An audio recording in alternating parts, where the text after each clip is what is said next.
it comes to a typical issue, because we've talked about making them and everything, what would a reader normally find within?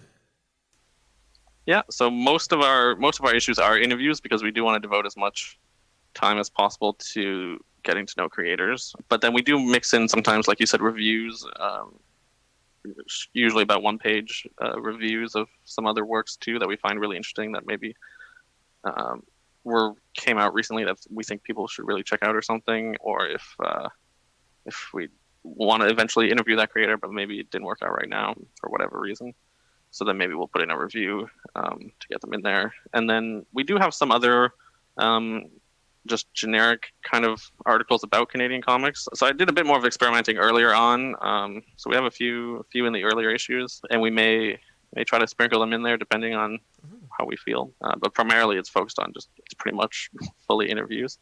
And then if I can, our next issue. So the reason that we're putting out 3 this year, 5, 6, and 7, is that for issue 8 we're trying to make a oversized issue for the 80th anniversary of the first comic book published in Canada. No way. So in 1941, it's dated March 1941. I'm not sure exactly when it was actually hitting stands, but that was the first ever. It's called Better Comics #1. It was the first ever comic published in Canada. So there were previous American imports, right? But then because of the World War II limits on exporting and unnecessary materials, the only way to get comics was for Canadians to print them themselves. So that's really kicked off the Canadian industry in 1941. So it'll be the 80th anniversary of that in 2021. So for March 2021, which is the same date as on the issue, we're going to try to put together an extra large issue. Oh, that is so cool. And the way that the timings worked out this year, it would have been really tight to get another issue in by December. So this way, we're going to take the extra time to make an oversized issue for March. And in that one, we are still going to interview creators, but it's going to be more so in the context of history. Mm-hmm. So instead of just their personal work, we're going to have a broader look at the history of Canadian comics in that special oversized issue. Well, I look forward to it. That is so cool. And now just to kind of nerd out, because like many people know, like you yourself have said, you like to go to cons because you can meet all these artists and talk with them. When it comes to that oversized issue, which will be so cool, are you guys already sort of working on the articles and any possible hopeful interviews with sort of, I guess, original Canadian creators? Yeah, we've plotted it out, so I've got a plan. But then depending on what interviews come through and stuff, the plan shifts or whatever. Oh, but, of course. And we're sometimes pretty loose with the length too. I mean, we have a general guideline, but if somehow something comes in a bit longer, I might be able to tweak around things a bit. So we'll see what it ends up being exactly. But yeah, I've got a plan. I've got assignments out to the writers, so they'll be doing their initial planning now. That's incredible. And when it comes to people contributing, like, as you said, you've already got a plan for 8. I'm not sure, maybe you're thinking about 9 already. How do you decide who contributes? What are the guidelines? What are you looking for in submissions? Like, how does that process take place? Yeah, so like I sort of said earlier, we have so now initially it was kind of free for all, but now I've kind of set up a sort of a pitch system where if you're interested, I'll put you on the list, and then when it's time to plan the next issue. So planning of issue 9 won't happen till issue 8 is out, so it's not going to happen till March sometime. So then once we come to that stage, then I send out the call for pitches to all the people on the email list that I have, okay. And then I see who's available and what they want to do, and just make sure that they're not overlapping with the same subject or very similar subjects. Fair enough. So then, yeah, if anyone wanted to be on that list, that's great. And then all I would need to do is maybe if you're a new contributor, maybe if you have some kind of sample, that would be great. And then of your previous writing, and then you can pitch your topic, who you want to interview, or what you want to write about when I put out that call for submissions, and then depending on how many submissions I get, like usually I don't have to turn anyone away yet because we're not wildly popular. It's not like we have too many contributors right now. Like it's not like we have an abundance of like we have a solid team, but it's not like we have a you don't have 10,000 people trying. Yeah, it's not like exactly. It's not like I have a massive number of people. So, so any new people I can definitely try to fit in for sure. And then we'll see. So it's kind of just going to be a bit of a balancing act on how many submissions I get and how many creators there are, how many can fit in the page. But who knows? So if you're definitely interested, then let me know. I'll put you on the list and we'll talk about issue 9. And then sometimes if I'm short on content, then I'll have to ask around again to see if anyone could either do more or if anyone didn't initially respond, but maybe I don't know, maybe they could still do it. So anyway, so we try and figure it out. But yeah, or I might do a second article myself. I usually only do one, but if I have to do 2 to fill it up, then I do that sometimes too. So for sure, yeah. I mean, when you're trying to put it together, I guess you want to make sure you've got enough content to keep it interesting. So far, I think you've done a bang-up job. I haven't disliked an issue yet, and I'm glad that basically anyone can submit to, or rather put in a submission, see if it's something that you're after. When it comes to like the length of the magazine, I'm assuming there's a goal length, because they seem pretty uniform. Yeah, they're all 24 pages, so just like a comic book, but bigger, like size-wise. Yeah, magazine size print, I think. Yeah, so I mean, normally, I was looking at like some newsstand magazines before I like did my own, but a lot of them do have a lot of pages, actually, more than you think. But because they have full-size images and stuff, and they just like have like 6 pages of all images, which would be amazing. I mean, but again, to keep the printing reasonable.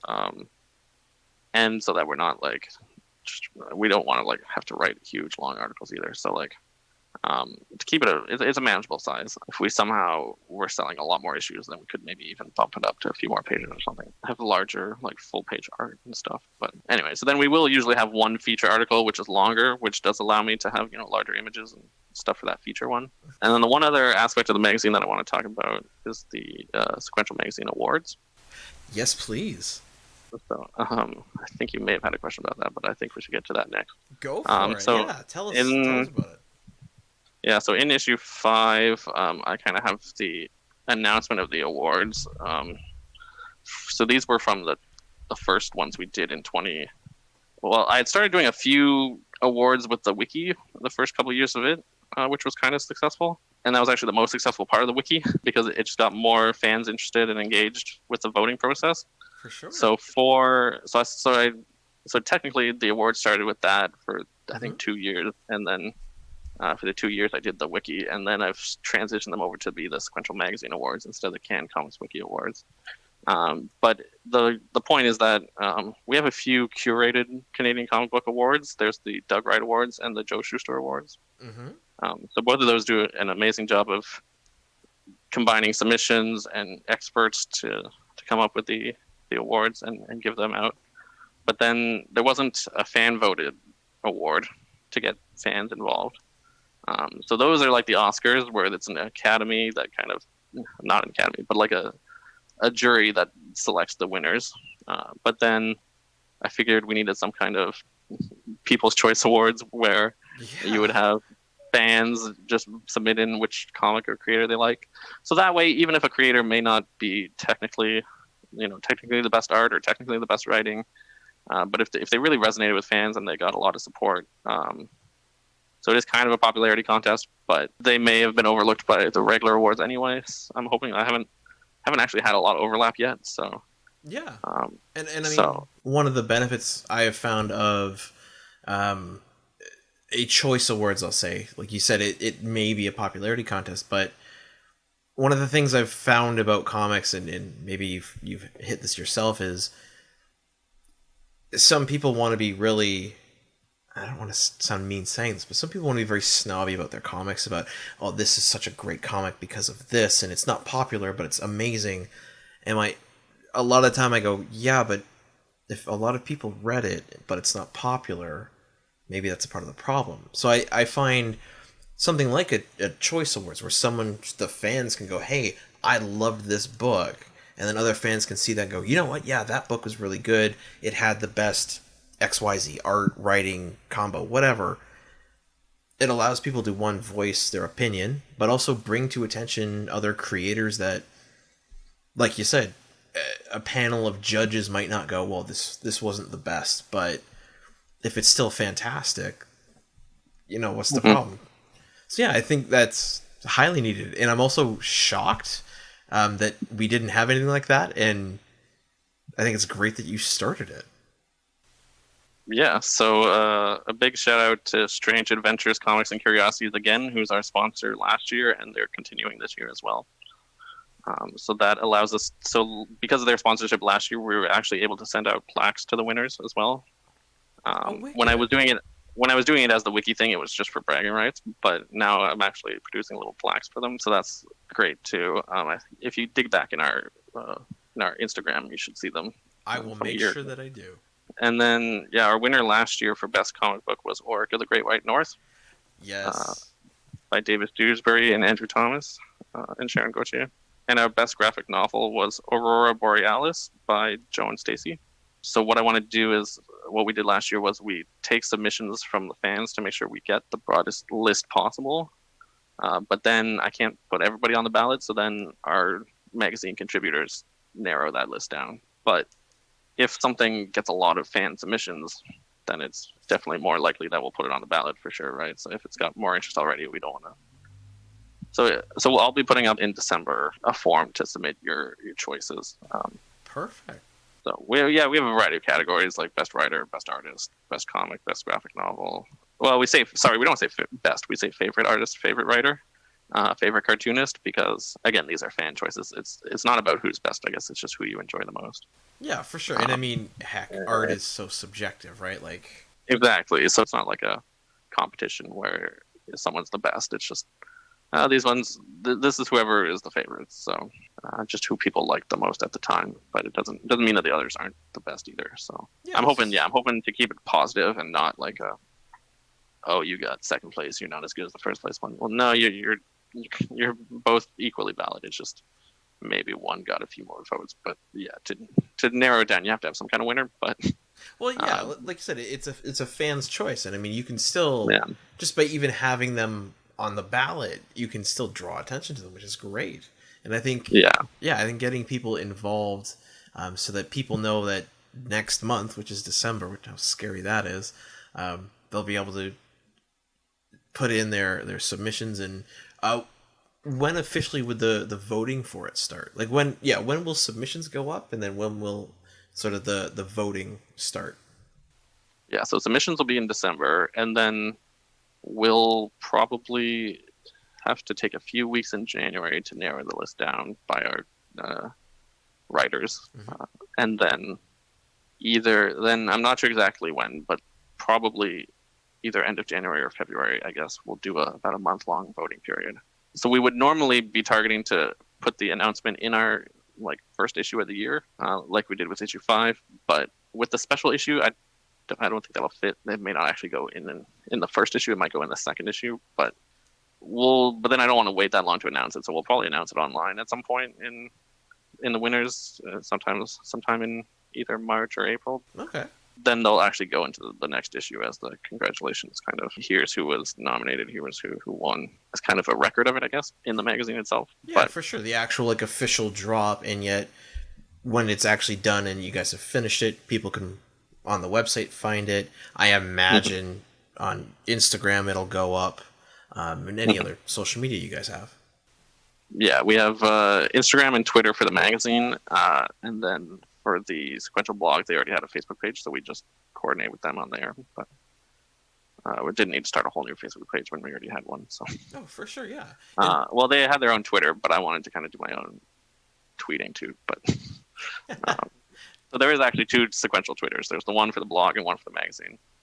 The one for the blog mainly just tweets out the articles as they come up on the blog, and then the one for the magazine is the one that I kind of engage with, and I'll sometimes comment on other people's stuff. No, that's fair. So just so I'm understanding, and people out there can get it as well. So with the Twitter, there's a Sequential Magazine Twitter, and then there's a Sequential blog Twitter, which is Sequential Pulp, Yeah. I think, correct? Yeah. Perfect. Now, when it comes to the websites, is Sequential Pulp actively running? And from the sounds of it sounds like it's actively running and putting out articles. Is that correct? Yeah. So yeah, they're putting out, well, they're blog posts, so they're not like, long articles. The idea with that is for the breaking news in Canadian comics. Like, Okay. oh, here's a new thing to check out, or here's a new book coming out, or, well, oddly enough, some of our most popular posts are obituaries too, unfortunately. But I mean, yeah, no, I understand that. It's sad news, but I understand it. it's still news, yeah. So it's news. So it's whatever is new coming out, or when things were going on with conventions and stuff. If they had a big announcement or something, like when TCAF announces their feature guest or whatever, we put it up, obviously. So it's news, right? So Yeah. so that's still going. It's not crazy frequent. Still a volunteer run as well. So it is also just kind of as we're able to. Whereas the Facebook page is a lot of kind of sharing of other related Facebook posts and stuff as well as our articles. So that way, the Facebook one is a little more frequent because it's easy for us to just share if someone else posts a bit of news. Yeah. So if a creator announces something or whatever, we're able to, and we see it, and we can share it. So the Facebook one will be a little more frequent than the articles on the blog itself. Perfect. Yeah. I mean, it sounds like you guys are, full steam ahead in every way that you can, where it comes to through the magazine and through blog posts actually talking about, well, self-published or small batch publications of Canadian comics, between Facebook page being able to not retweet but repost and share that information from creators and other individuals. Yeah, you guys really are working seriously hard to make sure that you spread the word about Canadian comics. I think, Brendan, on my end, you've pretty well tapped me out of questions. I have two more that I always like to ask. So my first question I always like to ask is, right now, what are you reading? Whether it's comics or anything else, what is it that's caught your eye and you're going through at the moment? I'm a big Green Lantern fan, so I'm always trying to keep up to date on the latest ones there, personally. Now I've kind of shifted beyond, other than just superheroes, to a lot of image books. So I've recently, I've been into Saga for a long time, obviously. And then Monstrous as well is amazing. And then more recently, I read Die Volume 1 and Volume 2 by Karen Gillian. Yeah. That's amazing too. So there is some really, really good stuff still coming out of Image, but there's also still have some fluff too. So some not as good books. So you still have to kind of find what you like, but there's something for everyone out there. Perfect. Yeah. And yeah, I agree. I've actually got Die Volume 2 on the table behind me because I got to read that now. So yeah, it's awesome. And my other last question I always like to ask is, what is it that you want the fans, the readers to know? What can they look forward to? Talked about a lot of what we can look forward to, I guess, already. So the one takeaway that I do want is that people to know is that there are plenty of Canadian-made comics out there.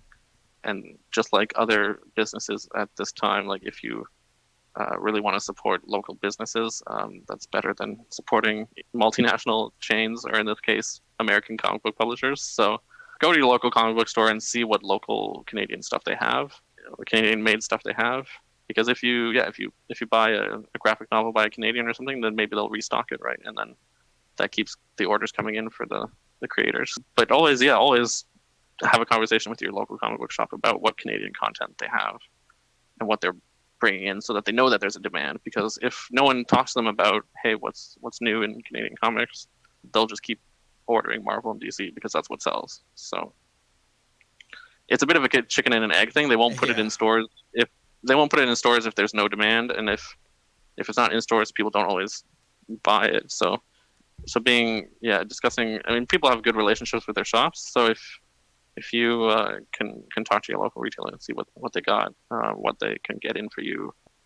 If you see anything from the magazine or something, a lot of those you kind of have to get through the creators themselves, which is the other thing too. So if they are, independent, putting it out themselves, they can't get it into stores very easily. So sometimes the best way is to just go directly to the creator and order on their website or something. So try and do a few of those too, or support Kickstarters. A lot of Canadian comics are just coming out by Kickstarter now. Yep. But Kickstarter is amazing too because you can filter your search for comic books on Canadian only. So, and as much as some people may not like Kickstarter, but at least they are very locally minded in a lot of sense too. So you can always find what projects are coming out if you're in a major city like Toronto or something. You can always see what Toronto-based projects are coming out, whether that's comics or not. But specifically, when you think about comics, you can always every month or something, you can always just look up what's new on Kickstarter and just search for comic books Canadian, and you'll see what's going on. So directly supporting creators, whether it's through their online store or through Kickstarter or their merchandise or something, is really needed to help them keep going. Perfect. Well, I literally, while you were saying it, I didn't know through Kickstarter I could filter that specifically. It's awesome. But yeah, I honestly don't think I could have said that better myself, Brendan. I did want to say thank you so much for agreeing to be on the show with me and sitting down for the last hour and talking with me about comics and your magazine, Sequential. And yeah, thank you. Yeah, thank you so much for having me.